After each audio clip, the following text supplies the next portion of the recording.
What up, everybody, man? We back with another video. I feel like I ain't talked to y'all in a while, so I got to update y'all on basically my life, you know what I'm saying? Some things I got coming up, some things I've been working on, and, you know what I'm saying, all in between. So this is basically it. I'm going to do a little question and answer with my boy Miguel, and we're going to get to the bottom of everything. Like, comment, subscribe, and I'll see y'all in the video. Hey, man, we back with another video. Got a huge announcement coming soon, so stay tuned for the full video.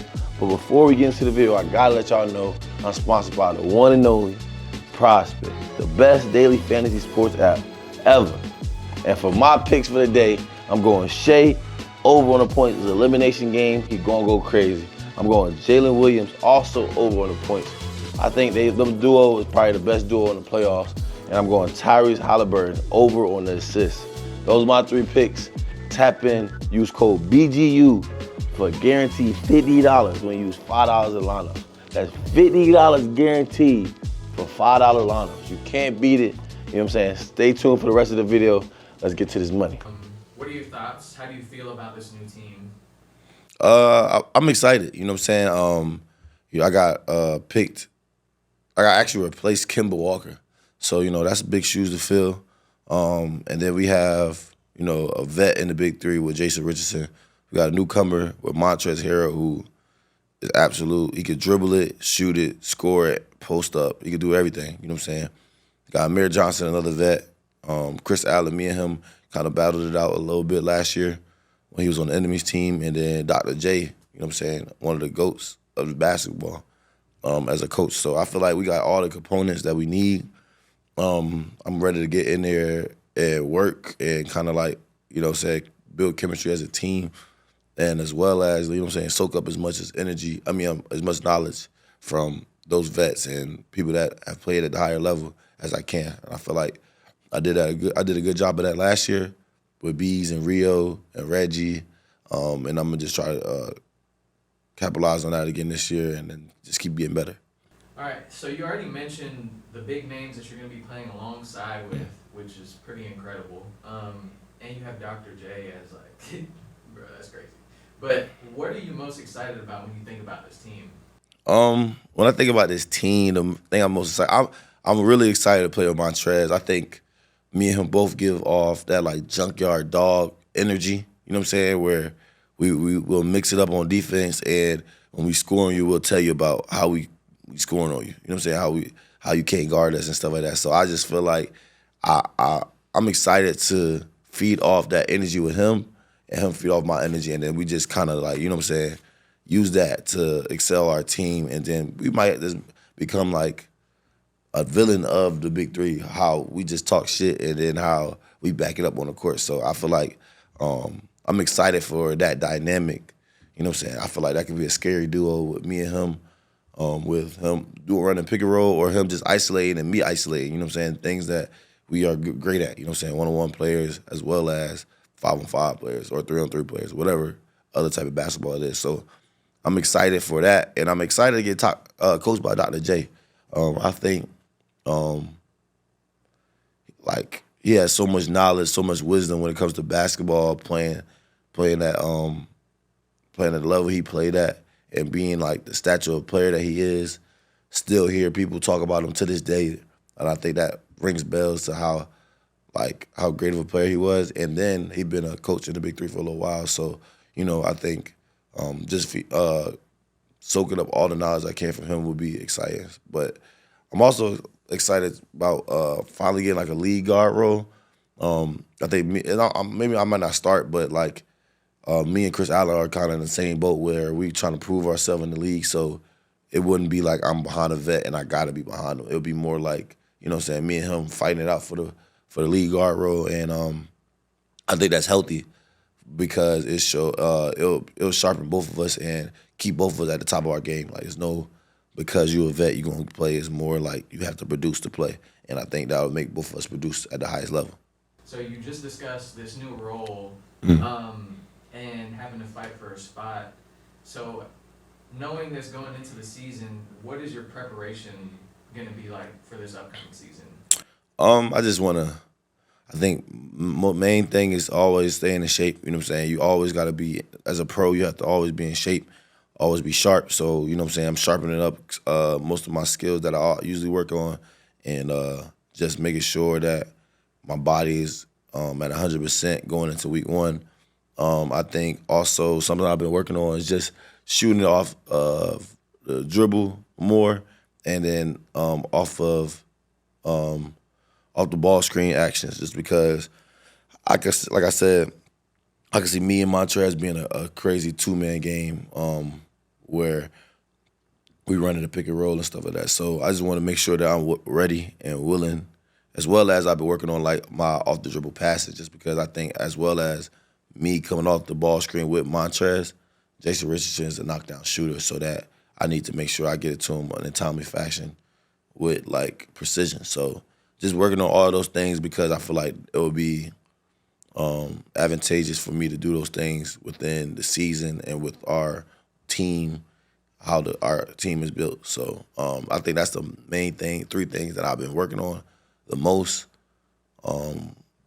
Yeah, and with me being a lead guard role, it's just, or maybe being a lead guard role, just you gotta stay in shape, and you gotta be willing to guard and score when you tired. You know what I'm saying? So I think that's why I said condition is like a major component for sure. And then let's close this off with what are your expectations and goals for this year? Um, like I said, I still don't know if I'm starting or not coming off the bench. So I feel like fourth man of the year is still in the cards for me. So that's kind of something that I want to repeat and defend. My title as fourth man of the year. And then as well as they had a trash talk of the year last year. I think they snubbed me for that, but it's cool. I think I'm gonna bring out more of my side when it comes to trash talk. I think I do a good job of that. And I just wanted to show more of myself. I know last year was my rookie year, so I probably didn't, show my full self. Wasn't comfortable throughout the whole season, but now with me going to my second year, I'm more comfortable, more willing to show my personality. So I think that's something. And then obviously, as a team, want to win a championship. I think I was 3 points away from it last year with my threes company, and I think with this team, we have all the components of making a long run for the championship. So I think that's the biggest goal, and that's the most important goal. All the other accolades will fall in line once you winning, and things like that. Now there was a lot of the stuff that happened with you and the old team, all that stuff that was put on social media. Do you have any hard feelings against your old team? I wouldn't say I have hard feelings. I think it was a business move at the end of the day, and they did what they felt was vital for their team to make the next steps. Did I agree with it? I didn't agree with it just because I felt like we was 3 points away, like I said, and then Corey Brewer stepped out, so it was easily could have been our championship, and we could be the defending champs right now. So I don't think we needed much more to repeat and do what we did last year. But like I said, when you have the chance to have a premier player like Lance Stevenson and the ticket sales that he brings and the fan base that he brings, I can see why ownership group would make that decision. You know what I'm saying? I'm not naive to the fact of him being a star player and being one of the star players in this league before he even laced his shoes up. But, is we talking about ticket sales or are we talking about, winning? And I think when it came to winning, we was the second best team at winning. So I don't think nothing needed to change. But I don't hold no hard feelings towards my teammates. I think that was an ownership decision.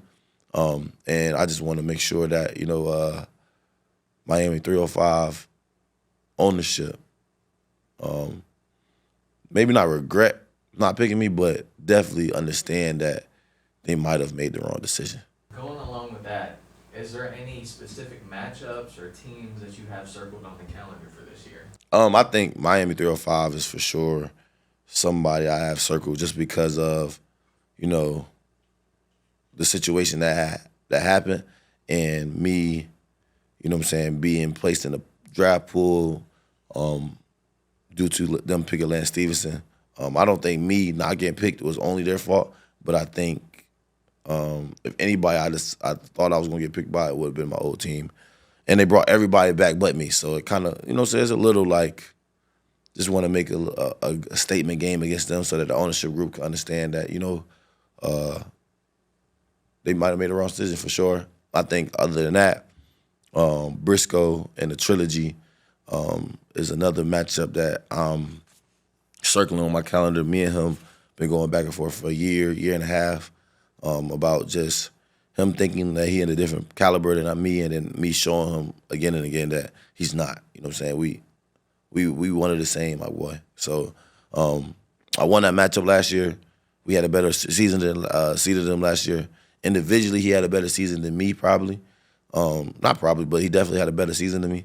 But when it comes to like winning, encompassing like what a season should be, I think I had a better season because I won awards and I made it to the championship. I didn't win the championship, so I didn't finish the job. But Briscoe for sure is another matchup that I'm circling.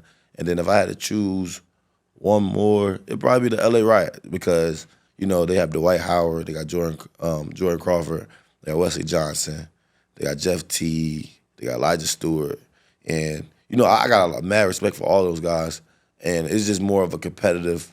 They're supposed to be the best team in the league. They're supposed to be the front runners when it comes to winning the championship this year. So you always circle those type of games because it's like a measuring stick to how your season can go. So I'm definitely excited to play the LA Riot too. How do you feel about TNC 2?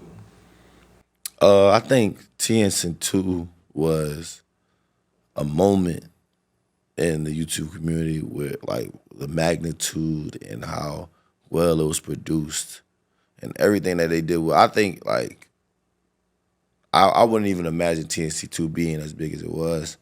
I felt like Lance and Bees was a great game to really draw in the outside masses to the talent of YouTube had. And I think that they produced it in a way that showed how professional ones can really be. So I think it'll definitely draw in more talent to the YouTube one-on-one community. But I just want to give flowers to Scotty and Next Chapter and all of them just because they really put together a product that the whole YouTube community could be proud of. You know what I'm saying? I think it's like this tension between platforms, and they think that I dislike TNC or any of that. I don't dislike TNC at all. I'll be excited and willing to play on TNC 3 if need be, but I just think that they reached out to me about TNC 2. They wanted me to play Rob. They offered a great amount for me to play Rob, and this was Rob coming right off of his loss to School. So it was no disrespect towards Rob. It was just I just didn't think with the trajectory of where I was going that I wanted to play that game, so I declined it. And I was currently online for my fraternity, and I was going through a sprained AC joint when the season was going on. So it was just like everything aligned for me not to be on TNC 2. And also I told them that I wanted my next game to be an NBA guy or somebody with the NBA pedigree. So it was kind of not in the ball frame of what I had planned for myself. You know what I'm saying? So I politely declined. I didn't think nothing of it. I don't know how they feel about it, me declining the TNC 2. But I have no hard feelings towards it. I think they still have put up a great product.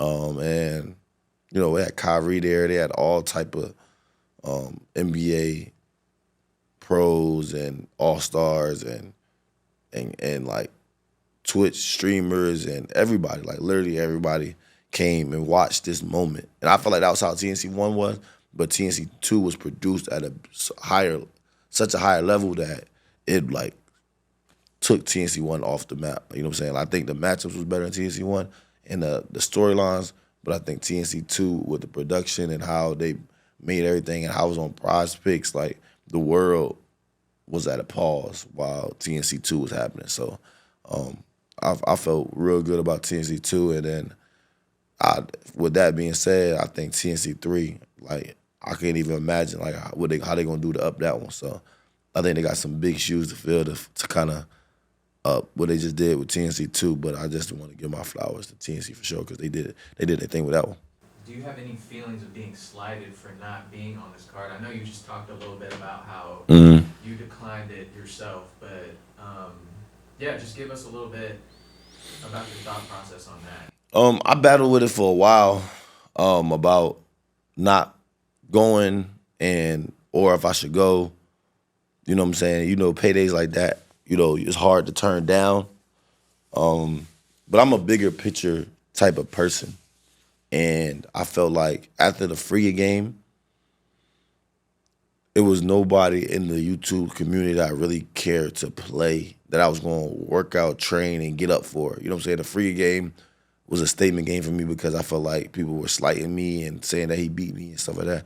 And I really felt like I didn't even play serious when he beat me. But all in all, after the magnitude of that game, I felt like I should have jumped up a level. And I felt like with Rob losing, his trajectory wasn't the same as my trajectory. So I'm not saying anything about it. Like, I know the game would have been a good game because, you know, Rob is a great talent or whatever. But it just wasn't like, if I would have won, it wouldn't have skyrocketed me again. And that's kind of what I was trying to do. I was trying to win that Free game and then pay somebody else so that if I played and beat them, then I skyrocket again. I was just trying to, you know what I'm saying, keep my stock rising. And I think that was like a lateral move instead of horizontal. If I would have played Rob and beat him. I didn't feel slighted. I was disappointed that we couldn't find another matchup that made more sense for me because they said they contacted a bunch of people trying to get me a game and people declined and stuff like that. So I was a little disappointed that we couldn't find a game for me because we worked hard. I know I did, and I know they said they did, so I believe them to get me a different matchup. And I think we was going to settle for Rob, and I really didn't. I just didn't feel like settling at the time. So I didn't feel slighted. I just was disappointed that we couldn't figure something out so that I could be on TNC2 and, you know what I'm saying, be a part of that moment that was had on June 6th. Any closing messages for them or anything you wanted to say to close out this part right here? I would say I have no ill will towards TNC. I know I play the field when it comes to Ballers Life and TNC and things like that. I mean, I think that's just because I'm a neutral person and I have loyalties to both. You know, I started with TNC, but Ballers Life is somebody that had carried me throughout my injury. So I think I'm loyal to both parties, and I don't like one party narrative being displayed more than the other one. So, you know, I play the field to make sure that everybody's heard and people can draw their own assumptions from that or whatever they want to draw from that. So, but I have no ill will towards TNC. I love what they're doing. I love everybody, like half of the guys in TNC I talk to on the daily. And I have sent people over there still to this day. Like, you know what I'm saying? You know, everybody know Pat, my guy. So, like, I made it.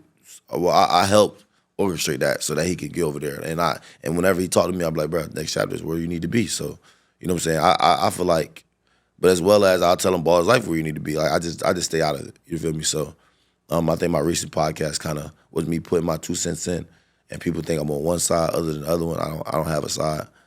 I like playing basketball at a high level. I'm on the community side, if anything. I want the community to keep growing and keep flourishing because I don't want to have to get a job. So whatever the community could do to keep me just playing basketball for the rest of my life, you know what I'm saying? I'm amazingly great with that one. So I think that would be my biggest point to close it out for. For the last question, what is going on with Nas coming up?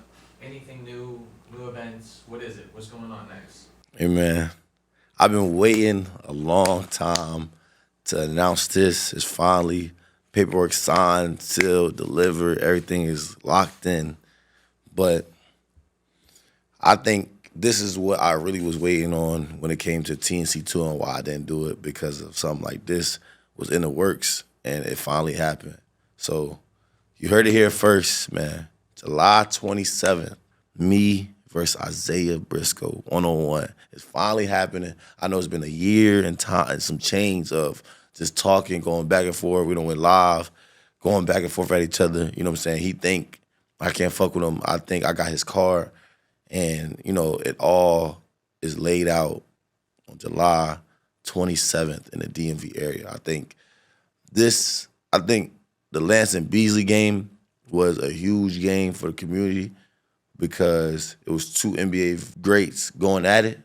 But I think this one is going to be a little bit bigger just because it's first of all, the animosity is there. You know what I'm saying? We're not faking no energy or anything. Like, I didn't think Lance and B is fake energy. I just think, you know, they really friends, but, you know, they was competing. So when you competing as a friend, it's you still got a love of a fire. But with me and Briscoe, like, we not friends. You know what I'm saying? We not buddy, you know, buddy shit. Like, nah, it's all the cards get laid out. He been talking, saying I can't fuck with him for a year. And I've been telling him when I catch him, it's going to be up. So it's finally that time. And I've been killing Jersey niggas for a little while, and this is just another one off the list. So July 27th, DMV area, Ballers Life and Off the Dribble. I appreciate them for making this happen. But, you feel me? Bees and them play for 100K. I don't even want to say the pot for what we playing for, but just know that shit up there too. Like, it's close to that 100K range, you feel me? So, me and Briscoe, 1-on-1, the block party, man. I don't know. It's too much that I could say, and I don't know what to say. I'm just excited that the game is happening because I just wanted this game for so long because I'm going to show everybody that, you know, everybody be like, it's levels, it's levels, it's levels. I'm going to show everybody that when it comes to one-on-ones, I'm the highest level. You know what I'm saying? So they think that because he went to Kentucky and because he a hoop mixtape legend and because he might have touched the league at a point and because he played high level overseas, that, you know what I'm saying, a nigga like me shouldn't even be calling him out, but I'm going to show him July 27th that, you feel me, when it comes to ones, everybody leave me the fuck alone. So that's all I really got to say. But, you feel me, the tickets is going to go live soon. So I advise you to get them as soon as you can because one thing about me, I get probably a lot of love or most of my love in the DMV area, you know, with Street Stars and things like that. I play in games like that. So the tickets going to go fast. In-person tickets going to go fast. And online tickets, you know what I'm saying, this is just one of the people that's on the card. But, you know, it don't get no better than me and Briscoe. So I think that game, it's going to break the internet, especially after I win. Who you going to, you know what I'm saying? Then Lance got to really come outside. So maybe after I beat Briscoe, I take Lance down and then everybody leave me the fuck alone. And then, you feel me? We'll figure it out from there. But July 27th, Nas versus Isaiah Briscoe is going down at the block party. Ballers Life Off the Dribble hosting it. Appreciate them.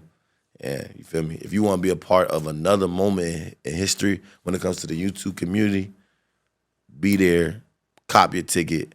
If it's online, copy a ticket. If it's in person, copy a ticket. If you live in Massachusetts and you want to take that 10-hour drive, take it because it's going to be worth the admission, bro. It's going to be another moment in history. Hey, man, big shout out to Transcend Podcast Studio. If you're in the Tampa Bay area, this is the place to be. You know what I'm saying? They got state-of-art equipment. They got all the nicks and knacks. So, you feel me? If you want to take your podcast to the next level, then you got to come fuck with Transcend Studio. So, if you're in the area, book now online. The link will be down low. You feel me? And tap in.